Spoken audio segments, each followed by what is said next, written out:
আসসালামু আলাইকুম। আজকে একটা জরুরি বার্তা নিয়ে লাইভে চলে আসলাম। আমাকে বিভিন্ন জায়গা থেকে ফোন করা হচ্ছে, ছিনতাই ডাকাতি নাকি বেড়ে গেছে, আর রাতের আধারে নাকি সব লুটপাট বেশি হচ্ছে। আসলে এরা কারা? যারা বাড়ি ঘর দোকানপাট থেকে লুটপাট করতেছে, এরা কারা?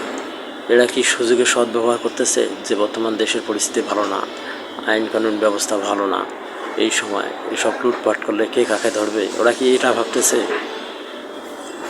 আমি বাংলাদেশের ঊর্ধ্বতন কর্মকর্তার নিকট আকুলভাবে বলতেছি যে এদের বিরুদ্ধে এমন কঠোর ব্যবস্থা নেওয়া হোক যেন এরা পরবর্তীতে এই ধরনের কাজ করতে ভয় পায়।